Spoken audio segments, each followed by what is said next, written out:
back. Day number 2. I think we should roll. It's a little late, I know.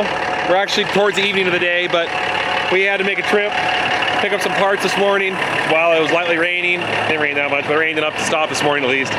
So we got back, we put some different fittings in the hydraulics here, so now we're 3/4 all the way through on our fans. We had where we necked down to 1/2 inch, back 3/4. We figured that's not a good idea, so keep it 3/4 all the way through. I've got a little bit of product of the certified seed left in that tank, so I'm gonna go seed that out. I got enough for like 60 acres. Got a 40-acre field, I'm gonna put that in, so we'll see how that comes out. It'll probably come out pretty close.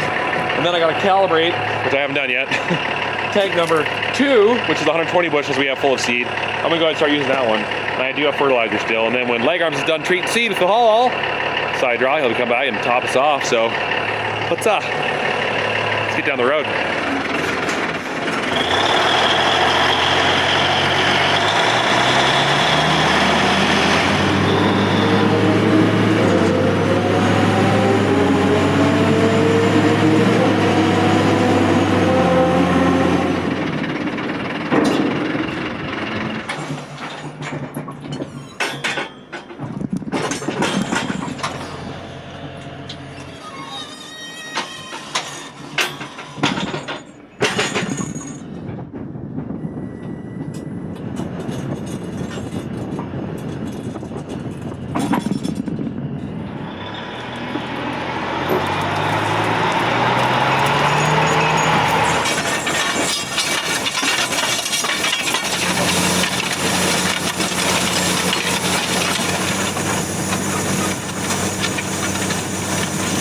Guess I could wash my windows a little better. I didn't really do that very well with the pressure washer.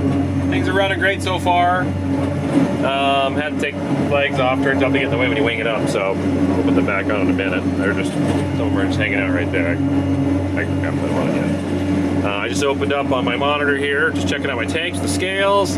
Tank 4 is the one that's saying I've got about 42 acres left of product in there, and I have probably 30 acres of seed, so I should be good. I think it'll come out just about right.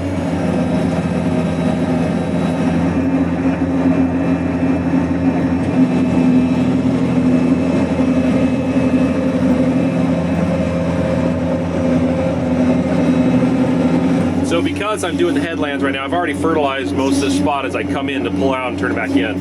So I have my fertilizer turned off. So you can see right here, the whole bottom row shows red. That's because I don't have that meter running right now. But the seed product is the top. That's the important one. That I want going. Turn on my fertilizer. Now those will start turning green in a second here.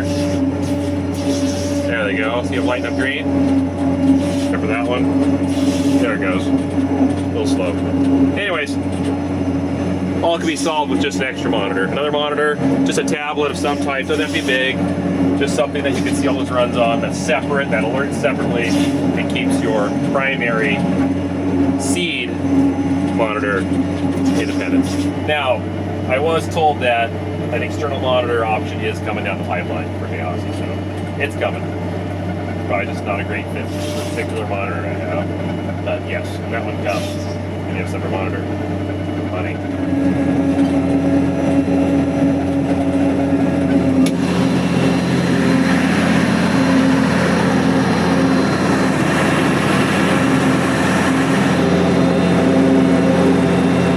Another day, another seed in the ground. Let's fire the beast up and get rolling.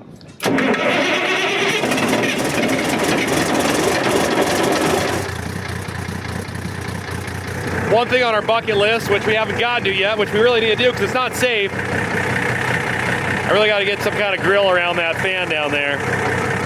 Beautiful fan. Keeps this engine nice and cool. That clean fix is amazing. We installed the button on here. It'll reverse it, blows the radiator out. I can see the dust just go poof when I do it. Pretty cool. But with those fenders and being able to climb down the side of the tractor like that, that fan is a lot bigger than the old one, and it wouldn't be much to slip and fall into that thing. So yeah, we'll keep people away from that this season, but that's on the goal. For harvest, we're gonna get some type of grill around that to protect it, so that way you don't accidentally lose a digit or two. Don't want that. Currently just about to run out of product in my tank 4. That's that certified seed. So you can see it's funneling right to the center. It's really, they got the tanks really close. It just about empties out perfect. The center seems to always kind of dump just slightly first. You probably have a bushel or two left in the corners. And And then when that's done, I'll turn on tank 2, which we were going to use for just weight, but you know what? There's seed in there. Let's seed it. So we'll switch over this field as soon as I get up here and start seeing daylight there. I guess not daylight, darkness. I'll flip it over on the monitor. We'll start pulling from that tank. Things are running pretty good. We just keep kind of buttoning up little hydraulic leaks. Funny, I was like, hey, Scott, which is leg arms to you guys. It's like, there's a hydraulic leak on the front cooler on the transmission, not the transmission, the radiator. We have a big hydraulic cooler. The hydraulic system in front of the cooler is like, it's that big 1.5-inch hose. It's like, oh man, the crimp must be bad. We're like, I don't know. Yeah, it's too bad. It's just a low pressure system. I don't know why it's leaking. Well, I went to go tighten it up. I was like, I'll just check. We had the fitting hand tight. It was barely seeping, just barely. Went all harvest, pulling the grain cart like that, everything. It's a low pressure, I guess. But literally, it was hand tight. I could have turned it off by hand. So I put a couple turns on it. But big old adjusting wrench, and we're not leaking anymore. Love building tractors. Here we go. See, there's the agitator. We're running that right now. So let's switch over. We'll turn on tank 2. There we go. Tank 2 is running. That's this one.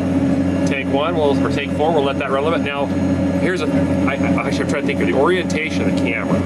See how it's all on one side? The weight of the cart could be because the conveyor's on that side is tipped that way, and I bet it's reversed. So that's probably from, not the cart, the conveyor, lightly changing the angle of the cart, and that's the way it flows that direction. So let's turn this one off. So theoretically, we got 65 pounds on tank 2. This one should be running. There's air now coming in from there. Now let's check our J-Hossie. Number 8, I think there's a plug run on that one. I tried to find it earlier. I feel like there's something. Let's see here. Well, no, it's flowing. It's just a little off from the other ones for some reason. Let's go back to the main. So we got good product. This shows that my product A, which is now tank 2, seed is flowing. So we are for money there. Just watch the J-Hossie. Now, one run that had an error, look closer, and this run here didn't have any flow on it, so it's plugged. So if I believe I'm doing this right, if I press this little button here, that'll cause the LED light to light up on the J-Hossie sensor, which will tell me which run is the one that's blocked. Let's go see if that works. If it doesn't work, I probably did it wrong, because it does do it. Oh, look at that. See that one blinking? Oh. Look at that. Oh, that's what's going on. Whoops. That hose is, it come off and then flopping around, got pinched. Fortunately, that's just fertilizer, so that's okay. It's not like it's critical, but I'm gonna have to get a new hose and fix that when I get time. So I might just let it hang.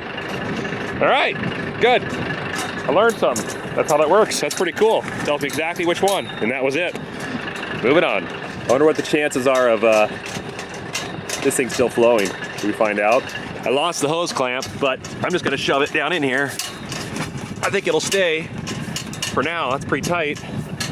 I think there's still a little gap here. If I had a pliers, I could squeeze that, but I think I have one. We'll see. I bet it'll still flow. Let's try it. All right, so I just started. Product's just starting to flow through all the runs. Primary and secondary. Oh, we got green light there, look at that. That used to be red, it's green now.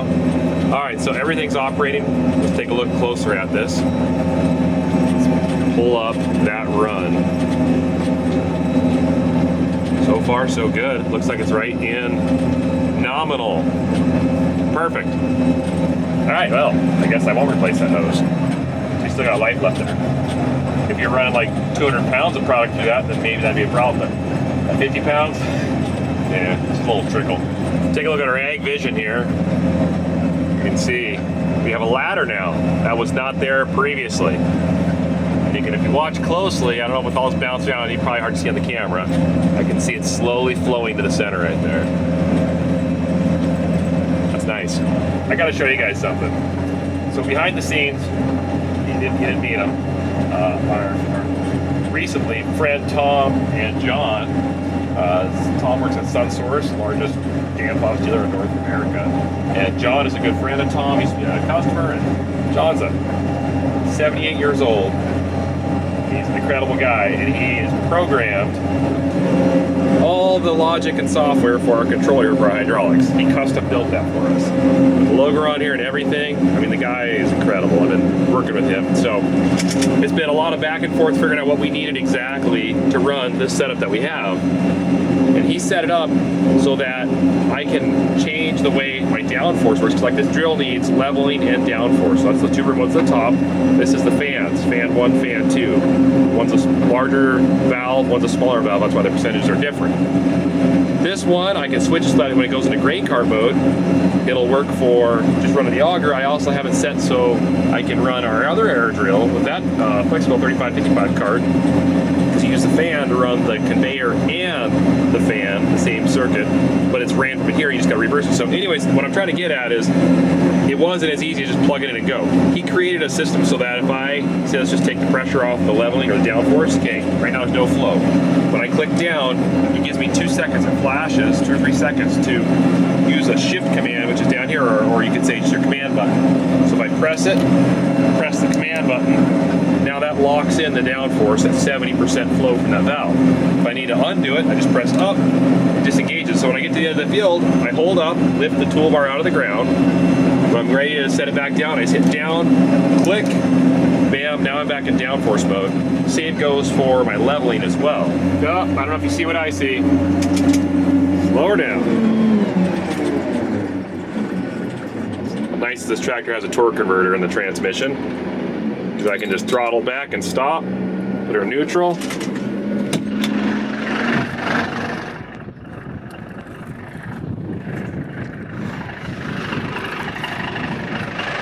How does that keep happening? So I've got to readjust my camera here. As you can see, it's below the screen, so I just got to turn that down a little bit. Same with tank 1 canola.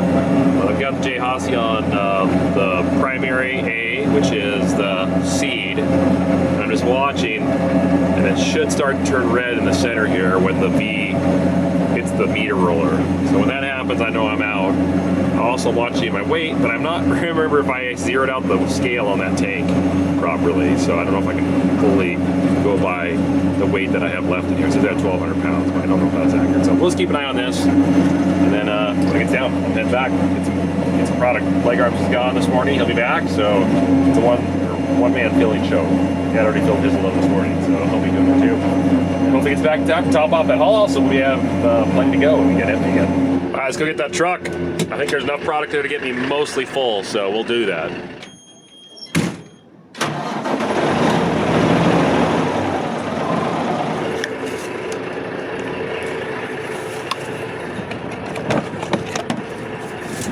All right, we're all done. Sorry, I didn't get any of that on camera.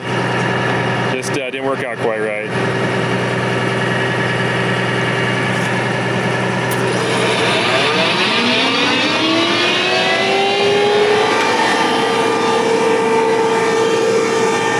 Fill her plumb full, but we've got 22,000 pounds of tank 4. We've got 15,500 pounds in tank 3 and 2,000 pounds in tank 2.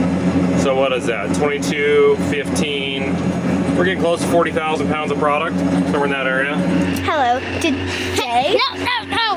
We are going with our dad seeding. And we're already in the tractor.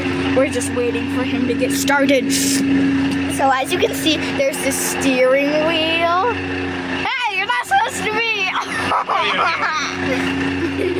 What are you guys doing in here? Shh, don't tell my dad I snuck a peanut.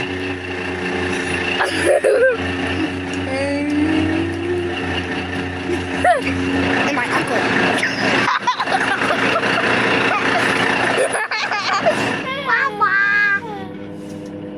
You guys are a little on the weird side.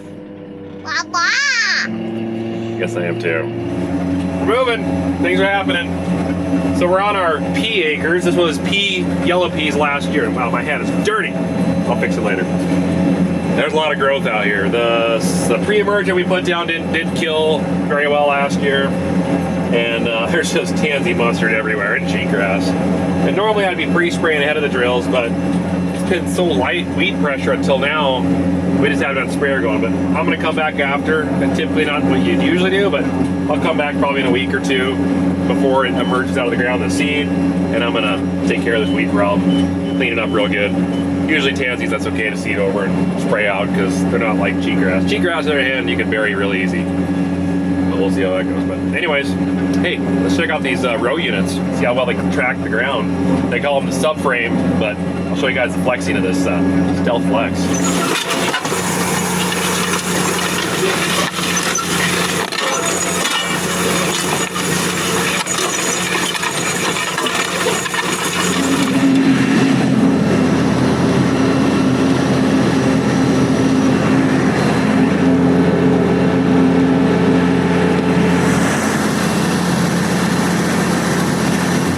The night hours.